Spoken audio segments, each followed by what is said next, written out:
Hello and welcome back to another episode of the Muscle and Hustle. But it's not just any episode. This is our 4 year anniversary, which is hard to believe. So, if you were listening, thank you very much. We wouldn't be here without you. It's a bit emotional. It doesn't feel like 4 years. It It's shows four you. years to the actual day. The actual day of the first episode was today, 4 years ago. So it's So what we're recording now on the Saturday, it's exactly 4 days. Or so 4 years, sorry. yeah, 4 years. So it's that's hard to believe. And we're so technically it should be episode 208, but we're past that already because we've done some double weeks. Yeah, yeah. Yeah, where so it shows you where you have not many podcasts make it this far, especially we haven't missed 1 week, which I'm happy with. There has been some late weeks with bits and pieces, but we just appreciate it. So we're going to do a bit of a different one this time. I think it's a nice time, as Mickey's highlighted to me, that just to touch over points that we think is like one of the main things we've got from the podcast, not just from doing it, but like maybe talking points or key things that we think have added up massively over time. And I think that's where most people are going to get the most value from this, and that's what it's all about. It's interesting because as time's moved on, if you listen to like the first episodes, they were very like we had so much jotted down to try and get through. It was very planned, whereas now it flows. And I would Yeah. even say we both speak better. It's very interesting. It doesn't feel like it's been that long. It doesn't like so when we started, this was when lockdown was starting to feel real. So we at this stage are about 3 weeks in the real lockdown. At this point, it's the leave the house twice to go for a walk. You're only allowed to go 4K from your house. All that mad shit was going on. So when we kind of started this, it was a weird time, I think, for everybody. And I think because I was just looking at the very first episode called MVPs. What was it called again? MVPs of uh something like that. MVPs of lockdown, was it? Isolation. Yeah, I remember. And it was like we didn't know where we were going with this podcast, but we just knew we needed something to keep ourselves busy. And also, we felt that people may have needed something to keep their heads busy while they were out walking or while they were out doing anything. But I think, as Tony said at the start, we used to write down like ideas, bullet points, and we used to write pages, like 2 or 3 pages. And then Tony would have his 2 or 3 pages, I'd have my 2 or 3 pages, and then we'd end up talking about one or two things and going down mad rabbit holes, which we still do. But it was always like we were always a bit more worried back then, weren't we? We were kind of like, fuck, I wonder is that okay to be in, or is that okay? And then we kind of made the idea of just like fuck it, just no One, editing. We've one, had it twice in our lives. yeah, in 4 years, and that's just because it's not that we don't. I still wouldn't give a fuck if either edit went up. I remember exactly, No, but it's one of them things where we're just like, whenever we edit anything out, I always do. It's not because of what backlash we'll get. It's because of the energy drain. Like I remember sharing stuff on my page before on Instagram, and I didn't care what it was, but it was just how clogged up my Instagram got in the yeah, deep from hate. It didn't bother me. It was just it annoyed, it frustrated. It didn't bother me at all emotionally or like trigger me, but it was just like I was actually like I actually can't get through to clients or anything here because the amount of these. So then it can melt you a bit. It does take bandwidth. Don't get me wrong, but as you said there, I think one of the main things that I've learned from the entire 4 years is that if you look at the listenership, it's like everything is just reps upon time because our yeah, listenership is literally doubled every year, and that's just literally the exact same with my Instagram following. It's the exact same with everything. It's the exact same with muscle. It's the exact same with business. You only get from doing good work consistently over time. And that's the thing I've noticed. Like I remember we used to be buzzing to get like 200 listeners on an episode in the first year. Then it was yeah, 500 the second, then 1,000, then 2 or 3,000. So, and so on and so on. So there is thousands that listen to each episode now, which is a bit hard to believe because you think about hours people are. But whenever you look back, it's just because the reps. And then as an individual, you become better at speaking. The topics get better. It flows better, and it's one of the things where it takes time to build anything where as it passes a word of mouth. Like if the product is good enough in any realm, it markets itself over time. So like if my results are really good, that markets the business. If your DJ is really good, that markets the business. If your podcast is really good, people share to each other over time. yeah. It's like in naturally I bring up Chris Williamson's podcast because the amount of impact it's had on me, and then naturally that promotes it. So it's like when you make something so good that people end up just talking about it, then it really just sorts itself out. And that's sort of what this is. You only get good at something over time. It's like my initial content was always really, really shit on Instagram. But you just do enough reps that you become much better at it. And then that sort of solves your problem for you over time. And it is, no matter what it is in life, it's always that game of consistency. And I think that is the number one thing. It's the most frustrating thing because it's annoying, but like by consistency, I don't mean like a week or a month. It's years in the game. Yeah, I remember we reached out to Brian Keane. Shout out to Brian Keane. We wanted him on as a guest early doors. And he sent back, he was lovely, and he sent back an email going, I have a rule of thumb where I won't go on a podcast until they at least have 27 episodes. Remember that? I quite We like that. were I read that and rule. then he was like, because most podcasts don't last that long. So he goes, I'm tight enough with my time, so I don't want to be giving my time to things that aren't going to be sticking about. And I thought that was a real good idea. But I remember at the time I was still locked down going, fuck, I wonder will we hit 27 episodes? To be honest, I think I'll take that rule of thumb. It's very smart. Like I get reached out to a lot of people. 20, is it? 20, I think it was 27. He said, I've still got the message. I'll bring it up on Instagram. I remember I get asked to go to a lot of podcasts, and amount of times that the podcast never, like, I don't really go on that many, but the amount of times the podcast never actually ever happen. Like they never get off the ground. Because it is a massive commitment. People don't actually realize the amount of commitment it is, especially it's even a wee bit harder for us because like Tony, in the last 3 weeks, we've recorded Texas, San Fran and Mexico. San Fran, and Mexico. It's a fucking nightmare. Like it is. And that's like, and that's, but like I was thinking of the all the like I've been in Australia twice recording, New York recording once, been in England a few times recording, been in Cork, been in Copenhagen recording. Tony's been Mexico, America a couple of times, Dubai a heap of times, Spain an absolute heap of times, Bali a heap of times. Yeah, And like time zone a lot, and that's what makes it difficult. It's because most people would yeah. just go, you know what, we'll miss this one. That, But and they also have to work around another individual. Like usually, if you're working around one guest, that's all right because it's one off. Whereas we have to, if that's the reason it's so tough to get guests on us, because if I'm in Mexico and I'm 6 hours behind, you're 6 hours ahead, and then we add in somebody in there from Australia, for example, it's a fucking siege. So it is one of the things where balancing around three people is tricky, as you said. And then the other thing is too, we've been lucky enough where if one person can't do it, like Tony will call on Daniel Dorgan, or I got Conor McAlinden in the early days to cover one of them. And it's always something that we've always kept going. Even there from last week's podcast, somebody sent me a message going, did you really record that podcast at like 1:30 in the morning after a gig? And I'm like, yeah, like it had to be done. Like you wouldn't understand the amount of messages we get if the podcast is not up at 6 a.m. Oh my god, my inbox gets lit up so much. Like It's people so get frustrating. very upset on that Monday morning. Like, But it's like a launch. It's because it's so part of people's routine. And to be honest, it would frustrate me because you know that maybe it brightens your day, or maybe you get the real insight from it, and it becomes part of your routine and all too. So for me, it is one of the things where you don't think about the impact it has as well. Like when me and you are just chatting, sometimes it doesn't feel like that until you get a message, or somebody reaches out to you, as you said. But it needs to become like anything, a non-negotiable if you want it to grow. And that's the same as like a date night for your relationship on a Friday night. yeah, It's not about, oh, it just doesn't suit this week. You, even if you both don't feel like doing it, you are committed to doing it. It's the same as this. You do it on the weeks you don't want to, on the weeks you don't even feel it's needed, because that is the most important time to do it. Even if you do shit time in the date night, you go, you do the rep, because that's the most important thing. Because you do the rep, it shows the commitment, it builds you. And people be like, that doesn't make any sense. It does though, and it's the same as this. Like I don't miss gym sessions. I don't miss Mark. Like you just make it non-negotiable. Like, and people underestimate that word where it's like you it's physically not allowed to happen. Like you don't sleep before it. And it's one of the things that when you bring that level of like, people say discipline and commit, but it's just honoring your word and you keeping your promise. And if you can't honor your own word, your own promise to yourself or to what you're doing, then that's the reason you struggle, because most people started that and they don't follow through, and then they wonder why they can't build their confidence, or they say they're going to start getting themselves out there and then they won't approach a woman. So there's all these like million and one things of reasons why if you don't keep your promise, and that's probably one of the main overriding things that to me makes a really massive difference. And I would say it's probably is one of the main things. It's the consistency, but it's as boring as it sounds. It's an overview of what we've done. It's like keeping the promises to yourself. Like whenever I was at my lowest point, the podcast has been there, and people listening back to like not last August, the August before, where I was going through that bad breakup and I was really struggling.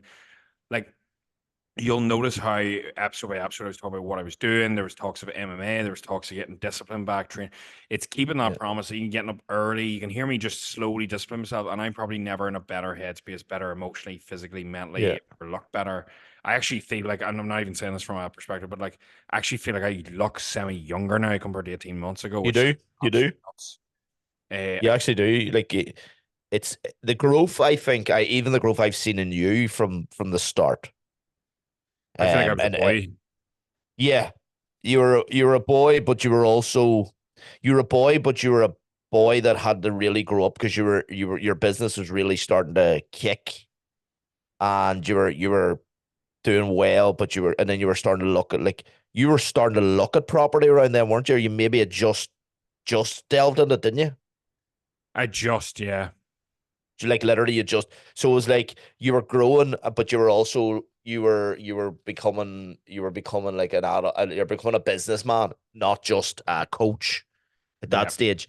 And then you could see like the ups and downs. Like we've been through it all, from being in relationships, breaking up, more relationships, gone again, my mother passing, lockdowns, um, and just different things like you launching, your app, and your growth on social media, and it's been like if anybody's been here from the start, I know there's definitely a few people that's been here from day one, and I know by the stats there's people going back and starting from the start and like churning through 2 and 3 a week, and they're gaining, like they're nearly up to date now. You will probably see a massive evolution in even our mindsets, and like advice we're giving people, because we have like 4 years doesn't seem like a long time, but I think a lot of people grew up fast during lockdown and they were forced to. And I think a lot of, I know definitely my views from when we first started this podcast to now on a lot of things have changed.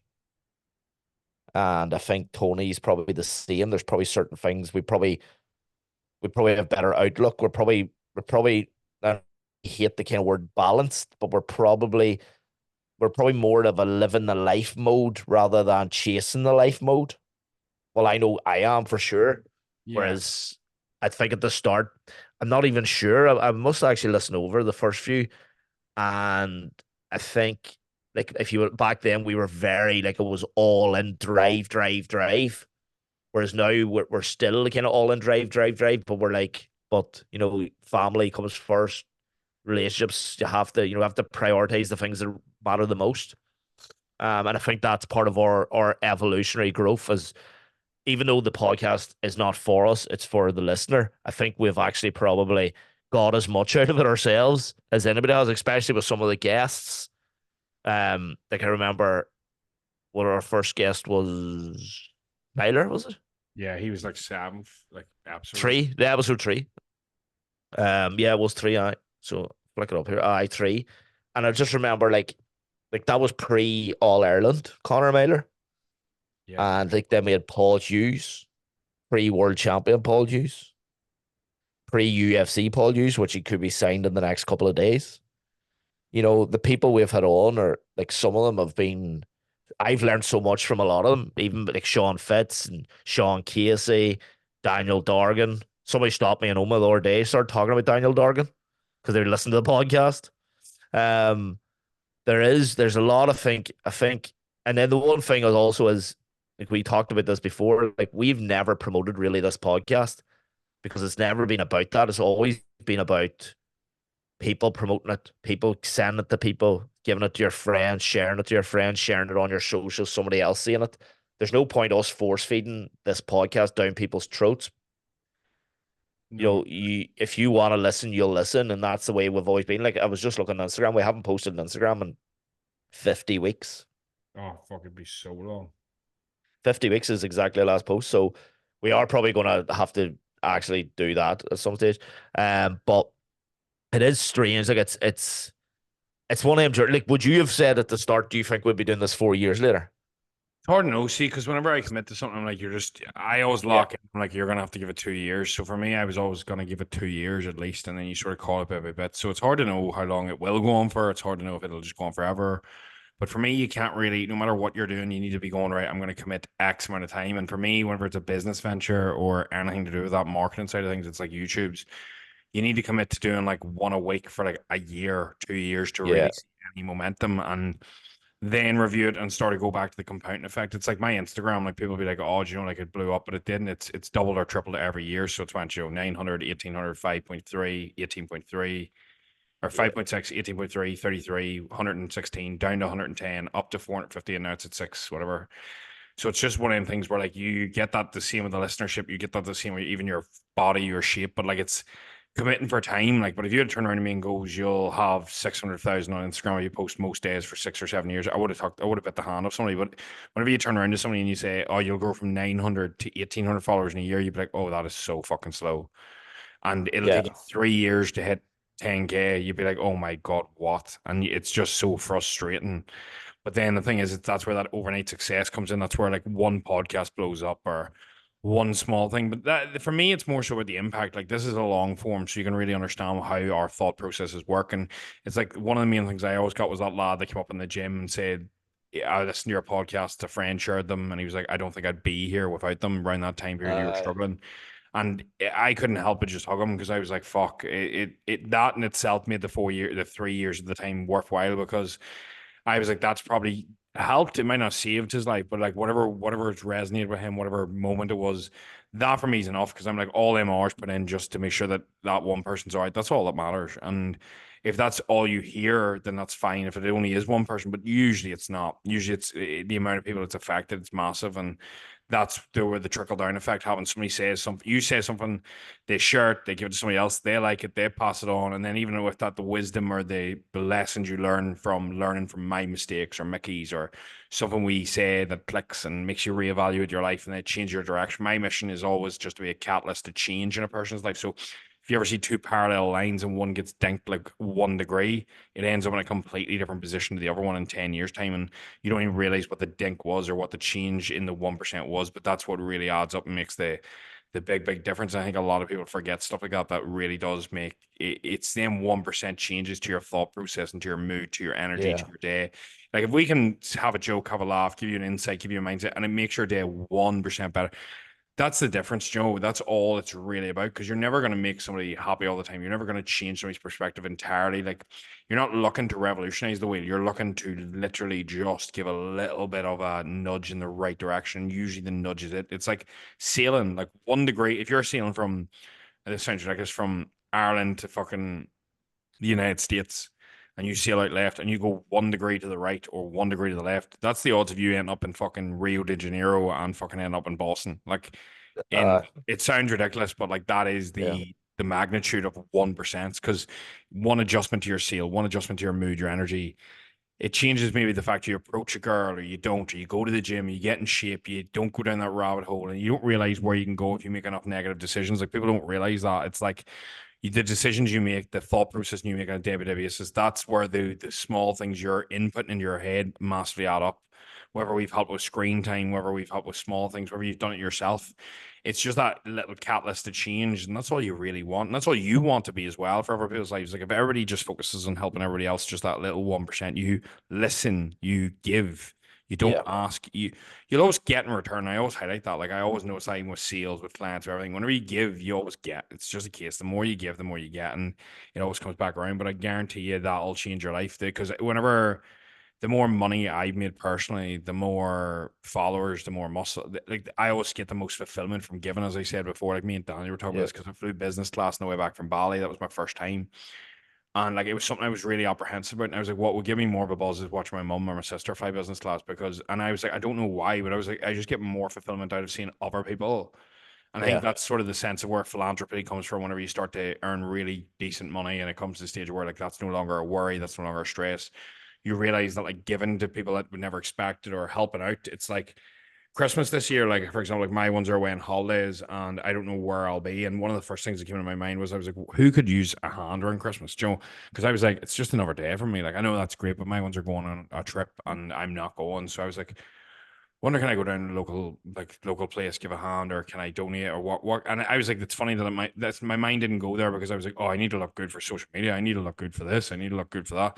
I just was like, well, what's going to actually bring me joy in that day? And I was like, probably having a laugh and doing something that's actually meaningful. And I was like, that's probably the only thing that Yeah. makes a difference. So it's interesting that's the way your mind goes. But whenever you get that fulfillment, like think about whenever you give a gift to somebody over Christmas, you always feel better than when you receive it, even though you maybe want something. And I think as you grow older, you realize that. Yeah, I'd be the same. I get more out of giving to people than receiving all the time. I've always been like that, and I love getting presents. Don't get me wrong, but like me, say spoiling my wee nephew would give me a lot more love and joy than receiving any gift. Just the wee face on him. But yeah, it's funny that like the amount of people that has come up over the years. I know, and or wrote this or said about how the podcast has helped them in life, has helped them in the relationship, has helped them in jobs, helped them start businesses, move countries, move home from a foreign country. And then the fella in the gym, as Tony said, another fella that I met one night in Downings in Donegal, and he said that it's sort of something similar. Said that it kind of saved him, and it is it's very humbling for us as well that we see that we have that effect, because that's what we always said, like we might fuck about and have a laugh and mess about, but if you can take one nugget out of the whole 45 minutes, one 5 second snippet or nugget, that's our job done. Yeah. You know, if one person gets one thing, that's all that matters, because you know, at the end of the day, it's Tony is in the business of helping people in general, but also this is an extra string to that bow. Um, but it is strange. It's a strange feeling, because like as a DJ or whatever, I would never have set out to be like Tony was a fireman, like life saving, and technically now what he does for with his clients in some cases is life changing, life saving. He's making them healthier, so he's probably lengthening their lives, and that's in him. That's bred in him. He was a lifeguard as well, so he's always been in a kind of way of helping people and saving people in a way. Whereas I'm a DJ, and so for me, it was always like the yin and the yang, the muscle and the hustle. But it turns out that Tony was the muscle and the hustle, and I was just the hustle. In a way, it's funny. Like it's like the podcast has probably took about 10 360s from when it started. And we've had some wild episodes, we've had some wild serious episodes, we've had very sad episodes, we've had your guy, what's your friend's name, that had the testicular cancer? Oh, Damien McKeown. Like, we know that podcast has actually helped people. Like, we have messages about that podcast of fellas that have found lumps because of that podcast. And that's fucking phenomenal. Like, that's mind blowing that this wee stupid thing that started off as a bit of crack and whatever, slagging Tony's wee legs and all to start, and then Tony getting diabetes in the middle of it when he used to make a prick his finger, and then thinking that because of our podcast, fellas checked their balls and found that they had a lump, or found the early days of lumps, which is mind blowing that you can have that effect on people's lives. But yeah, it's a kind of surreal. Like, we're sitting here, it's 9 at 9 at night. I'm DJing in 2.5 hours, and Tony's in Mexico. And when we first started this podcast, we weren't allowed to leave our houses. Yeah, you never think about that, but it Like, you comes never along. think about the road that it's taken, and the different people that's been on it, and the road they've went on. It's good, and it's something that we don't know how long it'll ever go on for. But we know as long as it's helping people, we both know probably in our hearts that it's something that we probably can't stop doing for as Yeah. long as time will allow us to do, because we can't let people down, and neither of me and Tony is in the business of letting people down, because as Tony said, it's a non-negotiable. We probably, yeah. The only thing we should probably improve on is probably getting more guests and more specific topics. A lot of it is personal development, a lot of it is reflection versus like it'd be nice to get, say, somebody on for sales, somebody on for different dynamics that we probably aren't specialists in, Joe, even if it's just like female hormones. Well, And relationship's the one we've been looking for from day one, hasn't it? We need I think if someone anybody's coming on. listening and you know somebody that would be quite a good fit, whether it's a relationship coach, whether it's a therapist, whether it's a guidance counselor, whether it's a mindset coach, performance coach, whether it's a sex coach, whether it's fucking holistic therapy, whatever you think would add value to other people's lives, don't be afraid to show them our way. And then we'll also share the platforms and remember that that will also push that individual. So you'll be doing them a favor as well because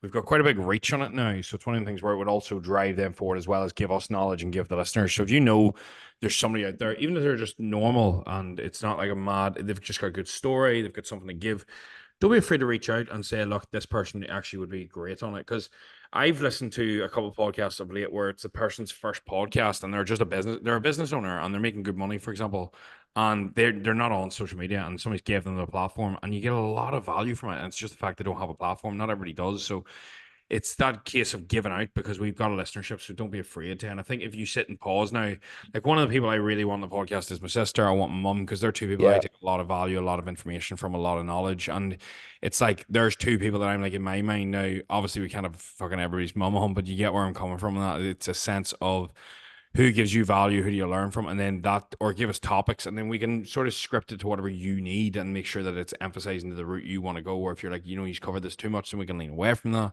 It's so simple, and we never look at it like negative. Like constructive No. criticisms only take you only are ever negative. If I'm ever triggered by somebody saying something, it's because it's usually true and I'm defensive. It's like if somebody calls me short and I get angry, it's because I am short. If somebody goes, Joe, you're a roidhead, I usually just laugh it off because I know the truth. I know exactly where it sits. And it's like one of these things where you only get triggered whenever it's something's true and you're like defensive around it, or there's a deep down meaning behind it. Whereas I think we know the baseline here and it covers us well. So it's one of the things where you're not ever gonna feel like that. Whereas like if somebody was like, I think you should cover this, I think that's a bit much. I think shorter episodes, I think this, or you should get this person on, or there needs to be more guests, it's repetitive. Then you say that and we literally dive in it. But it's one of the things where I think actually taking constructive criticism, asking for it is really, really important in any aspect of your life. And not enough people don't do that. And it's tough to get that because like if you imagine, like see my coaching or my business or you're clubbing, nobody tells you the honest truth. People just don't come back. Like you don't go up to a restaurant manager and go, that meal was shit, I'm not coming back. That was this. And it's because the people are like, well, that's just rude. It is rude, but at the same time, if that happens enough times, then it changes, the person learns and actually helps them in the long run. And sometimes the harsh truth is actually the kindest thing you can do to an individual. And Yeah. that's honestly the only thing I ever want people to do for me is just be open, honest, transparent, because it always serves me in the long run. And whenever Yeah. people aren't and they sugarcoat it, you always you pay in the long run. It's like sweeping relationship issues under the carpet because it's gonna end up a molehill and you're gonna fucking smack your face off the ground. Yeah, like as I always say, like if criticism is true, it can't you can't look at it as a negative because you're talking the truth. Like if the food was shit, the food was shit. If you tell the restaurant the food was shit, you're helping the restaurant. If you tell us didn't like that episode because of this, this, and this, we're not going to get offended because that's your opinion and it'll help us be better and it'll make us reflect on it. It's just the same as like if you have a load of yes people around you and they're giving you yes, yes, yes, you're the best, you're the best, you're the best, you'll never grow. You'll never grow because you think you have everything fucking sussed and everybody's telling you the best in the world, you're the best in the world, and then you come up against the best in the world, and then all of a sudden you fucking see a different level. But because you've been sugarcoated and always told the positives and never the negatives, you'll never grow because you only grow if you know you have to. Would you? I was just thinking there. Do you have a favorite episode that you have like done or a episode that like sits out in your head? It's got to be one of the last probably 6 months, I reckon. I think Uh, if I was to hook through, if I was to give you like, what would be the one that sits out in your head? I think the one with Dargan at Christmas, big time, and out of and Output Espresso that we did. I really enjoyed that one. That one was really good. I Yeah, think there's a couple that I really liked, like ones that we done, and it's like whenever I video a reel, and I'm like, oh, that's a fucking banger. Like I yeah. know it's good. There was some round. I'm trying to figure The out. Stoicism one was very good. That 187, I think, is unbelievable. Yeah, that Stoicism on one eye. Yeah. Uh, that's a good one. I think building character and pushing through was quite good. Yeah. Uh, The Paul Hughes one was fascinating. The second one that's a because fascinating one. Yeah, the second one was like what he said in the first one literally all came true like a prophecy. And then it's just like Paul's very open and he talks very openly, and you're getting the mindset of a world level elite athlete, and it's just fascinating. It's just when you would look at him talking and the way he talks and the way he articulates himself, you're like, fuck, you're half glued to him, but you're also going, this man could literally kill me at any time if he wanted to. But the way he's intelligent and speaking, you're like, fuck, it's just like the boy ticks all the boxes. And I remember listening back to that podcast or watching back to it and I think thinking it's just fascinating. Like, it's a very good podcast. Like, because that's not a world I'm really familiar with, so I found it very interesting. I like probing them too. I feel like it needed to be longer. I think the 180s for me, like quitting 182, 183 quitting, 182 self-reflection, 187 stoicism. There's no 186 for some reason. I don't know what that's about, or should be. 187. There's Uh, 187 Stoicism. They're all nearly the top 10 podcasts. 7, So no 184 186. is in the top 10, 183. Yeah, and then I would say like that, like the hard life one. Like there's a whack there in the last while that have been really, really good. I think they're the ones like for me as time moves on, I feel like they keep getting better. Whereas I feel like if you listen before during show prep, it was quite difficult. And then Brian, it's just an interesting time here. But they're the ones I would go for is the 180s. I think there's a lot of value in them personally from looking at that. 186 might have been taken down. Maybe I wonder what that was about. I'm gonna have to go look at that.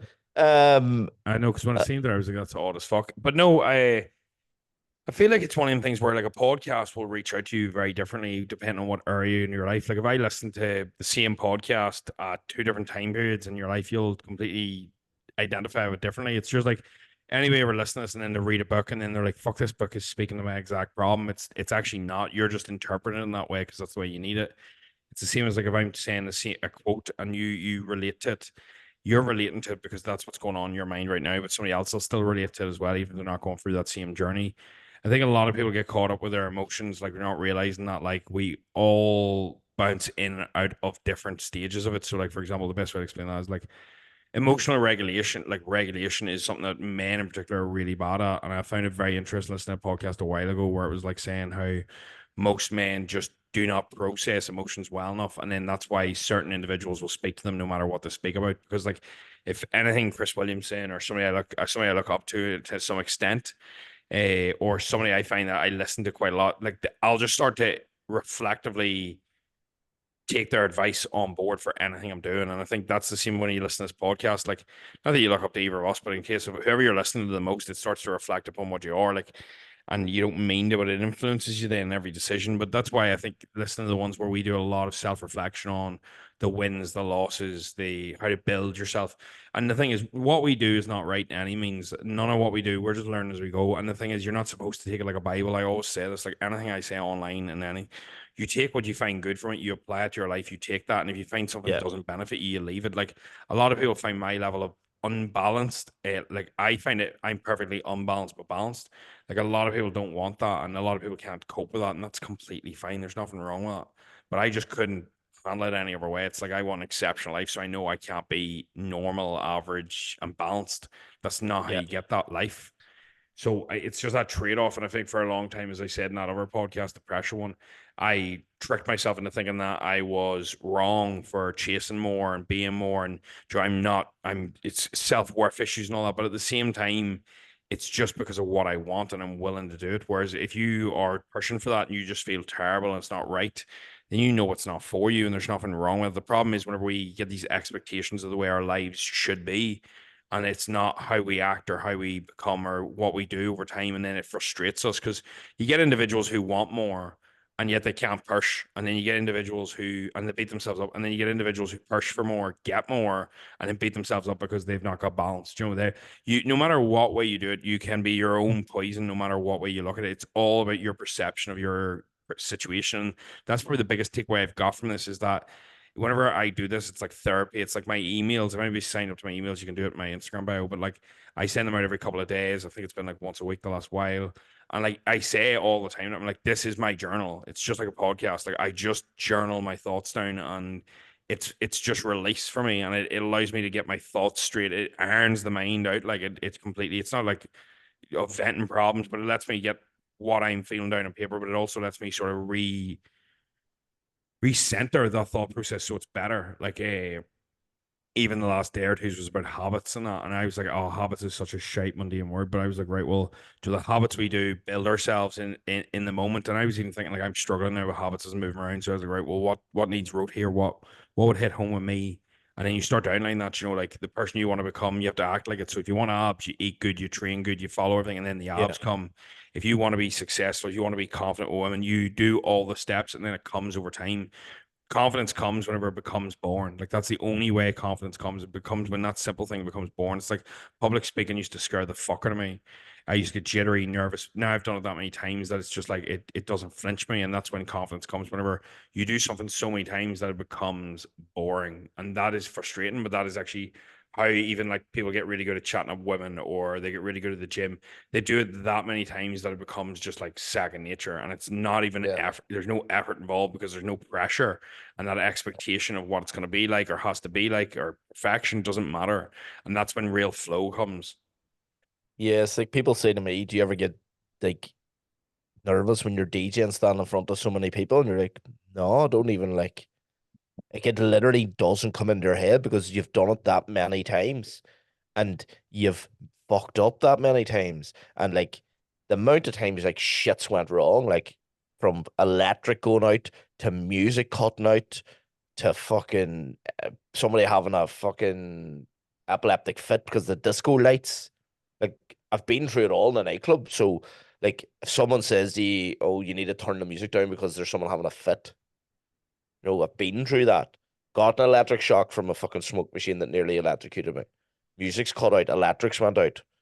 You know, there you just get used to things happening and standing in front of people and as Tony says, the reps, and it just becomes second nature. It's like when you learn to drive a car, when you get in the car, you're all like kind of buttery and nervous and murmur, 20 checks in the mirror to move out. And then when you're driving for a while, you just do the stuff and you don't even realize you've done it. Like you've done your three glances at the mirrors, bang, you're gone. Whereas before you're moving your head, you're tilting, you're looking, and now you just do it automatically. Bang, check all your corners, boom, you're away. It's like parking, like it's just like it's second nature. It's almost like normal. It's like normal changing the gears and everything. But if you remember when you first started learning to drive, everything was like you were looking down to make sure you were actually going into first. So Yeah. it's just like everything with practice, it just gets simple and like people just always get astounded that I don't get nervous. But it's It's one of just those things reps. where it's just reps. It's the same as the gym. It's like when you join, like when people join the gym, like they get a lot of gym anxiety because they're not used to like training in front of people. Then after about 3 or 4 months, they don't even fucking acknowledge other people are there because they're just in the zone. It's the Um, first thing I say is all the time. Like I got asked on a podcast recently, I was like, if you have one bit of advice to give anybody, I was like, I'm nothing special in any regards, and nobody is. People that think they are lost. Like whoever you look up to has just done more reps in that field. You can say they're luckier, they might be slightly more yeah, talented, slightly more genetically gifted. They've just done more reps and been more consistent than you. And once you realize that, you realize the only thing that separates you and anybody else in any realm, whether it's work, relationships, sex, love, marriage, fucking who's got the most money, who's got the most followers, who's the best with women or men, or who's the best in bed. It's all down to just repetition, time, effort. And don't get me wrong, you can't just do the same thing consistently. That's shit. It's doing it, reflecting, reviewing, retweaking, going back. And it's the same as like my content the year I went down 6,000 followers. I was hammering it, putting in more effort than ever. And I just had to keep reflecting, reviewing, retweaking, and then you finally get it right. It's the same with everything. It's the same with like first time you're having sex with a person. It's never going to be picture perfect. You learn the person as you go. It's reps. It's learning. It's knowledge. It's all these things that people are afraid to talk about, but it does make a big difference. And the minute you realize that nobody else is special and you're not either, then you just realize the only yeah, difference is the time, effort, and intensity. Now, some people will obviously pick up certain things faster and you'll hear stuff like this. But a lot of the time it's just more time, and then it seems like that illusion of like they are better at it naturally, whatever. A lot of the time it's just that time period put in, that more hours quicker. Because some people Yeah. will take 10,000 hours to become master, some people will take 5,000. But the thing is, Yeah. anybody can do it. It's just a matter of the repetitions. And for me, that is the most important thing. I always love it because it really gets back to the gym. And I'm just like, whenever you suck at something or something's not going right, more reps, more hard work, double down, it'll pay off. And it always does. And it's happened in every area of my life: fitness, business, relationships, Yeah. family. Anything went wrong, you double down, and it always makes a massive difference in the long run. So I'm excited to see where this goes over the next sort of year or two. I think there's definitely more in persons to be done. We've done a good couple in persons. I enjoy them the most. It's just tricky with the time zones and that as well, you know Yeah. yourself. But I think if when we're both kind of back in Ireland well, and for a period of time, whatever that is, even if it's like for a 2 week period, I think we're probably the best thing we can do guest wise is take 2 days and just go yeah, it's tricky. get a studio somewhere and bang out 5 or 6 guests and then drip feed them. Either Drip way, feed them out. And then because it's hot, it's so like you never want to let a guest down, and that's the one thing because the guests so far they've all been very good to us and worked around us and worked, kind of helped us out as well. So any guest we get on, we would never expect to fucking ever try to let them down. And yeah, definitely but want to, but it's just with two people being so busy. It's just, you know what? It's the joys that we're lucky to have something like Zoom. We're lucky that we have, and I'm lucky that Tony wakes up fucking early in the morning because it actually works out pretty well sometimes when there's 7 or 8 hours difference because it's 2 p.m. my side and 6 a.m. Tony's side. He's raring to go, and I'm, like awake a good few hours at that stage. So sometimes it works out for the best, but we're probably going to wrap it here, guys. you need to go to bed, sir. No, I need to go DJing. To work, sorry. Take that back Yeah, then. it's the Fuck same me. thing, same thing, same I thing. don't know And about then that. Like, that's fucking and then nightmare. I'm away for a few days trip. Then, yeah, guys, thanks for everything over the last 4 years and whatever amount of Big love. episodes. The other thing is too, a lot of he's been asking about the 8 minute hustles. Um, we will bring them back at some stage. Give us time. Give us Um, time. give us time, we will bring them back. And as Tony said earlier, any ideas you have, just even if you think it's a fucking mad idea, there's no bad ideas. It's a safe place. Send us the maddest ideas you have that you think you'd like to hear in the podcast. We're probably gonna have to bring back the anonymous questions again because we have been asked that a few times. But yeah, hit us up on ideas you have, and we will definitely give them a think anyway and try to see what we can do. And yeah, Bye. keep rating, reviewing, sharing, do what you're doing, and we'll see you again in the next one. Enjoy. Big love. Beat. Sweet. Lock and load Yeah. here. 1 second.